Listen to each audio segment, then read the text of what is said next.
Good evening, everyone. Thank you very much. Welcome to a small group leadership Unplugged for West 43rd Street, Loving Life Center.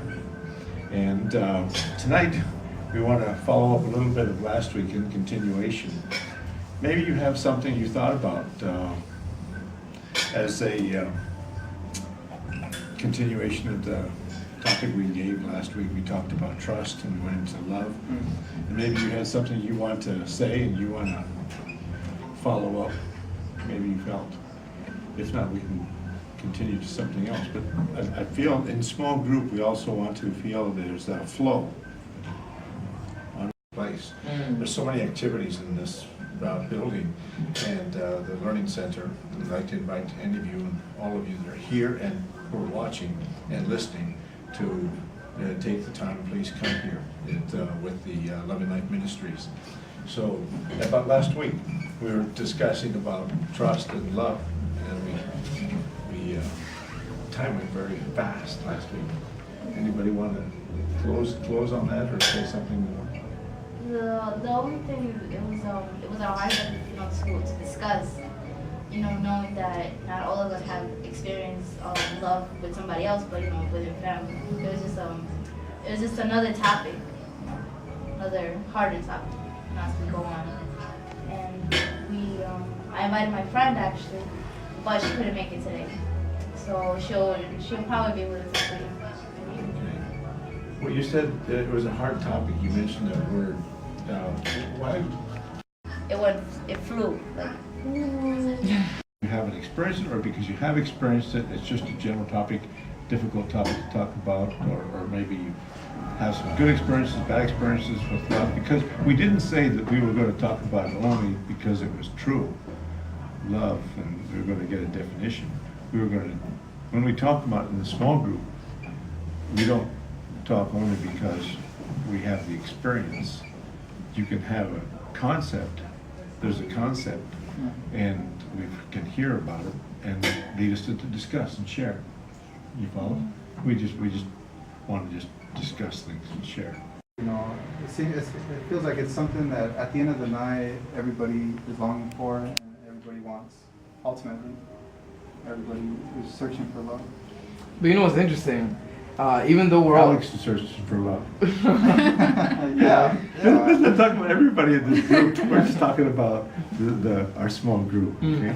I don't know. I think that we all love. Careful about the wheel. I mean, what do you mean? Are you talking about yourself, right? All right. So you'll understand when I say it. I think we've all used the word love in a certain level. For example, I love cheese. Love is, but I think the true question is, have we experienced it in its true meaning? Love. Because it's not that you haven't loved or you don't know what love is, but it's a different level. So I think we've all touched it somehow at some point of our life. We said it, we felt something, but maybe if it's the highest level of it, I'm not sure about that. Kind of love. So would you say love is affection, or what are you saying? Can you tell us what your definition of love? My We're definition. going to discuss love. Our language in a small group is good to know that we can have some kind of language and understand what we're each meaning, because that's what a civilization, culture, ongoing. I think we choose to love, and not only that, I think love is a word that we haven't mentioned yet. I think it's something you're willing to give your life for. I think that's when you are willing to give your life for what you're loving, then I feel that that's the right level. Well, being To give everything for my brother. Something like this. And how about ourselves now here in discussion? More like a virgin, and then you go and Should not feel okay if someone just got murdered. Why do I feel disconnected from this person? Why if someone and the obvious thinking is I don't know them. I don't know who that person is. He lives in Mexico. However, we should come together as one family. I want to feel the same love I feel for that someone in Mexico as I feel for someone in Africa, as I feel for someone in China, whoever. But unfortunately, we see it so much. We become desensitized to violence, which is a problem because it's so common. Desensitized. Is it hostile to be desensitized? What's that term mean, to be desensitized? To see something so much as Rebecca was mentioning, when you become accustomed to it, we don't really get. Gary, and originally from Houston, Texas. Hello everyone, I am Jorge. I'm 19 years old, I was born in the Dominican Republic, and I live in the Bronx. Very good. I'm Esteban Calvan. I'm the facilitator of the group, small group, and welcome each and every one of you. We've been discussing tonight a little bit of unfinished discussion as we had last week on trust and love. And then we went on now talking more. Something introduced here is going from love to the aspect of culture, the issue of culture, which love is part of our culture. And that in small group discussion, we are building introducing a new culture of leadership. We're discussing that. It's all related things come all together. And so that's where we're at right now. So feel free to discuss. We're discussing that issue.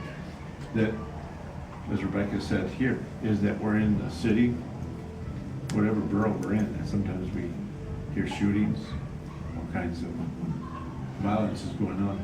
And as Jorge mentioned, insensitivity that builds as we live a day in and day out, and we are not always aware. Is that any of your experiences that you've had here, or is it just only Rebecca? Feelings, any kind of like sympathy towards it. Anyone who is in, is caught, or when you see violence in public, it just kind of like becomes the norm when you've seen that your whole life, so it makes it very hard for you to act upon it, or to do something about it, or to even care, so if we're trying, if we're creating a culture of love, at the same time, it's kind of hard for us to create a culture of love when we're not so used to a culture of love, Of maybe chaotic or catastrophes like 9/11, and when we had the power outage a few years ago, I think people are more, they're sensitive in that they want to help other people, no matter how fast-paced it is. But it also depends. Some people don't care, others care more than the others. So in my opinion, I think that it depends on the person and maybe the situation. Okay, how about bring it here to our discussion here? How about you? Do you feel, what is your status of caring? What is your state of caring? What is our state of caring here in this group here? That, Okay, then ask her. can I say something, Remy? Mm-hmm. I want to become the person that, regardless of how I'm treated, I still serve that person. Because that's what we normally do. We say like, hey, can you do this for me? Can you start doing that? Can you do this for me? Can you do that? Rather we should. I want to become the person who stops. It doesn't matter how bad it is. Doesn't matter how bad they treat me, how they look at me. I don't care. I want to become the person who unconditionally loves. And if we really start, looking at it from that perspective, doesn't matter if it's as big as 9/11 or as little as someone in the stairway falling down. Doesn't matter how bad or minor the situation may be. If we unconditionally serve, then we can build a culture. Other than that, it's not gonna come about. Okay, well, right there. Why are people on the edge? This is another culture. What culture is that? Is it the consumer culture? Is it time, workplace? I mean, what is, you say people are pushing you. I mean, they're going somewhere. Where are people going? It's another culture. It's a going culture. We're going somewhere. They have somewhere to go. Maybe you don't have somewhere to go. Maybe you're just like a leaf and they're just falling down. I can only speak for myself. I'm according 6'3", and I have a fast pace, and I work as an emergency room nurse, and sometimes I get annoyed because you're like, somebody's walking like this, and I gotta get from point A to point B, and we've got 10 patients, and it's rock and roll, folks, and you're walking down, and especially when I was living in Manhattan, it was like the worst. It was like, be behind a cigarette smoker, and there's a traffic jam going, folks. go by the rule of stay on the right hand of the road. That doesn't necessarily mean driving, it means on the sidewalk. Not everybody else follows that. Just remember that, and just kind of think about Bronx, the emergency room, enough said. You know, and you know, basically it still disturbs me, you know, we get a young gunshot victim. It does, you know. And you know, so I see it up front. Sometimes you have to detach, you know, when you're talking, you know, addict that comes through who's going to manipulate for drugs. You know, of course, then again, it seems a lot of times where you can judge one person's crying the most in pain, you can say, like, you Golden Globe, you know, Academy Award winner here, it's just, I'm not here to hurt you. Like I was posted in the psychiatric section last night when somebody was going through a lot of anxiety, you know. I'm here to help you, I'm not here to hurt you. Okay. Motivation, you know, if you're kind of hurt, rejected, if your help is rejected, you know, is it about you? No, it's not.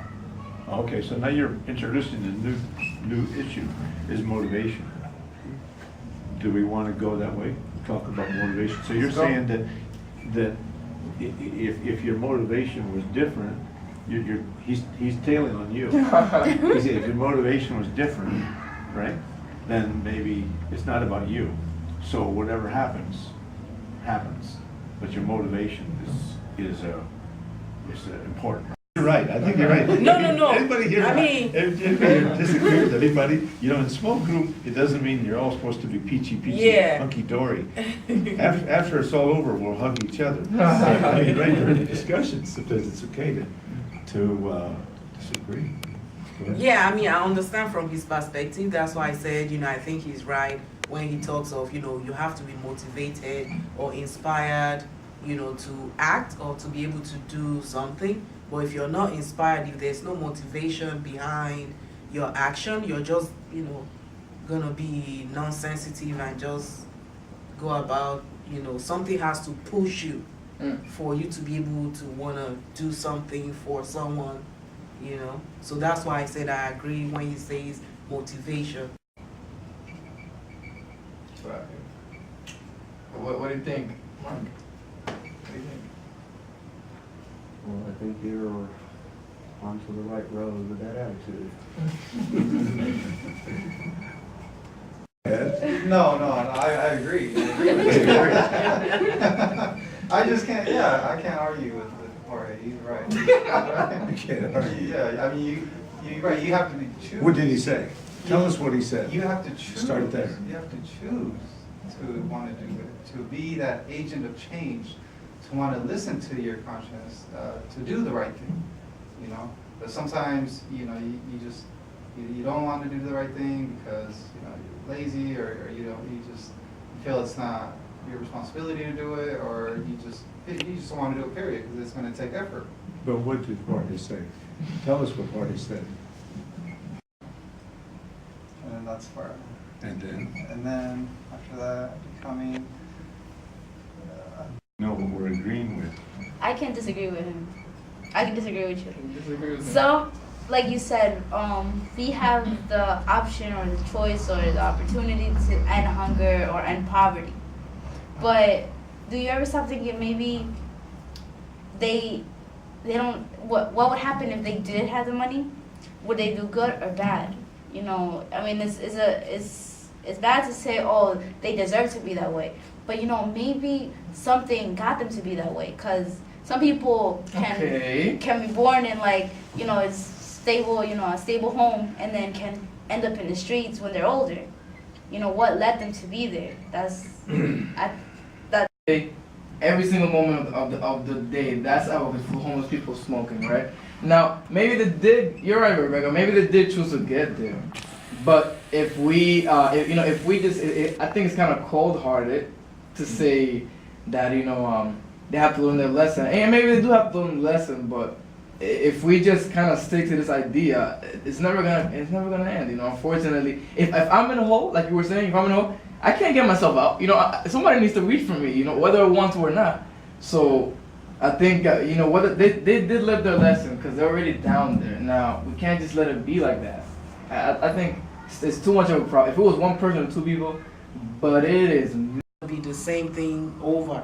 You know, you can help people, but they don't want to help themselves. You know, other people have their own issues to deal with. So are you gonna keep trying to do something for people who don't want to help themselves, but then you're neglecting your own self? So, you know, sometimes you have to think of, you know, maybe yourself or the time that you're using out there and stuff. What you all think? I You said, thank you very much. I mean, Well, probably echo what a lot of everybody's been saying already. Obviously, there's our, can you respond to what? well, everybody's 5% proportion responsibility. Okay, I'm echoing you, I'm agreeing. I'm gonna embellish it my own way. I don't. Well, what you're doing with the money anyways. Mhm. There was another fella out there in my old neighborhood in Manhattan. I could tell he's a very good soul. Can you please give me some money to eat? I took him into a restaurant, had him pick out some stuff at buffet line, I paid for it. You know, it's pretty obvious he's not gonna be going out there, you know, drinking and drugging on the money. Or the other day, I was in the emergency room, this lady's got distended liver. That's your liver, as they call it, Alcoholics Anonymous, pal or lady, your liver's talking to you. That's exactly what I told her. So you ever gone to Alcoholics Anonymous? No, senor, I haven't. Online, we printed out a a meeting list, in the Bronx, Alcoholics Anonymous. Boom, she thanked me. I hope she does it, but obviously it's up there. She's going to have to take responsibility and take the steps and go in there and go into that meeting and check it out. Okay. Well, basically, what's going to set you off? Your back, unfortunately, falling off the water wagon, so to speak. We're talking here like as if we're outside of this suffering situation. We're talking like as if we're in a dome, where there's outside the dome, there's these many people on the periphery, many people who are in the el barrio, and who are on second train or second, as you said. I'm going back to what I'm saying. Unless that offering comes, like from an outside person, that person's not gonna realize that they have to move on that desperation. They have to act on that desperation. I'm sorry, but I disagree, because I've been in a bad place before, where I know that I shouldn't be there, and I know I have to get myself out of this, because it's only I'm going to be worse. I mean, I've been with backpack on my back in San Antonio, Texas, and I was in El Salvador Rescue Mission, where I was, rolling cigarettes for the other, people living in the rescue mission, because I had my college degree, but I didn't know what I was going to do tomorrow. Is there any truth to that, or is it just someone's that about knowing yourself? Personally, it seems to me as though, I don't know, like as bad as something may be on that person, there has to be. You were mentioning your story, but the question is, what if someone was there to ask you, do you need help? If someone is in that state, unless there's an outside trigger, I don't think they're gonna move forward. But you can't depend on that. What? You can't depend on an outside person. No, you're right about that. That's true. I mean, You just put out his light? I don't understand that. What do you mean, just right? That is just. I'm sorry. I mean, I understand. Are you a good altar boy or what? Are you a good altar boy? I mean, you said, are you a good Catholic or what? Go ahead. I'm sorry. Sometimes when we discuss things, we don't want to disagree with somebody or be wrong. But I mean, go ahead. We're not here trying to see who's right and who's wrong. We come to a conclusion, who's right and who's wrong. So. Yeah, I'm sorry, probably I'm gonna have to disagree with you. Go ahead. Don't be sorry. Tell me why you disagree. It's, okay, so I'm stuck in a well, right? And someone throws a rope down. And, hey, I'm trying to save you. But I'm like, oh yeah, what if you've been down in that hole for so long that you're just used to it? You're just like, yeah, I like it here now. You're adding to my point. And maybe also, it's such a dark hole, you couldn't even see the rope if it was thrown. Man. But that's the whole thing, you know. What do you mean, yeah? No, because Have you ever been in the hole? I mean, have you ever been what I mean. in the pits? No, I haven't. What I mean. You haven't. What I mean is that person.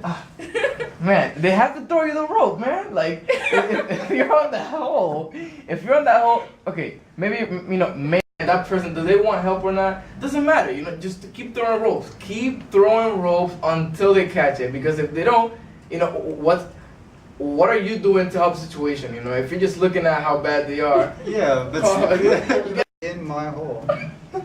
Some people are like that. Yeah, that's called a comfort zone. That's that's my little area of comfort. It's like, why? It's like I've been there for years.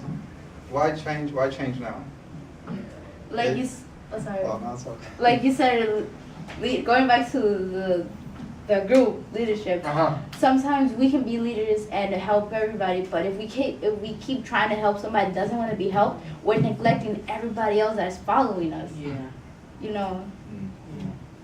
Or people that actually But want we're to be moving Yeah. away, we're moving away from something that you introduced, I thought was very critical, that is about leading yourself. I mean, this was what I liked, that we could go this direction to address that issue about, some people say manage yourself. You can't manage others if you don't manage yourself. You can't control yourself. You can't control others if you can't control. You can't lead a nation if you can't lead yourself.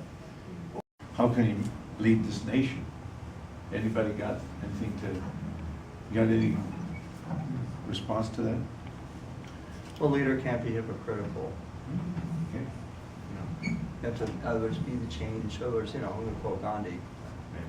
That's who it was. You have to be the change that you want to see around you. Can't be a hypocrite. Trust me. We. Forked tongue. Yeah, It's very true. We've had, history is rife with that, those examples. And Unfortunately, it's the fallen natural nation to response. want to sit there and, so you can justify your own behavior, like, oh, look at him, he's a hypocrite, Because, and also fear. Another thing is fear. If I myself personally, how can you help anybody if you're afraid of people? If you're afraid that people are going to take advantage of you. If you're afraid that people are going to, if you give them something, they're going to mistake it and, use it for something else. Because we're so worried about ourselves being taken advantage of. Take risks. And sometimes if you're always careful and you're always worried about being taken advantage of, then you'll never learn really exactly confidence in yourself. You have to overcome some kind of fear that we have, right? Short story called The Bridge. And the bridge, there's this journeyman who's walking across the bridge, looking on his journey of life in the adventure, finding out more of himself. And on the bridge, a man looking like him comes towards him with a rope wrapped around him. And then he comes up and he hands this journeyman a rope, the other end of the rope.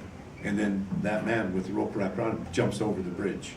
And he tells him to save me. It's your job to save me. And there he is. He's holding on to the rope. And he said, what are you talking about? You put yourself there. I can't do this. What do you mean? No, you can't. You're supposed to save me. Thank you very much. And here I have something I gave you, take with you, on Becoming a Leader by Warren Dennis. He talks about knowing yourself. We talked a little bit already to Rebecca. She introduced that point of knowing yourself on chapter 3, the 4 lessons of self-knowledge. 1, you are your own best teacher. 2, accept responsibility, blame no one. 3, you can learn anything you want to learn. 4, trust understanding comes from reflecting on your experience. So please take this home with you next week when we come together so we can partially use part of the time to talk. And I want to thank each and every one of you. Today we were able to share more about culture, and share more also about love, and also about responsibility, and also about resources, and also about personal initiative, motivation.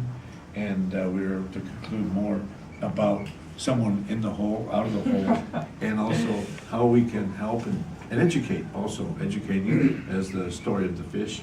And here at Love and Life Ministry, we want to thank you for coming, 4 West 43rd Street. Those of you who listened in and heard us and saw us, and knowing this is a small group is one also of building a new culture. This is what we're talking in Unplugged Leadership. And also glad tonight that we wrestled a little bit with agreeing and not agreeing, because small group is not about agreeing all the time. Because we have to do is unlearn what we've learned and learn how to question. Thank you very much. And also remember, as I said last week, that it only takes a spark to get a fire going. Have a good week, and I'll see you next week here at the Loving Life Ministry with Unplugged Ministry Small Group. Thank you, Jorge. Thank you, Mark. And thank you, Alex. Thank you. And thank you, Rebecca.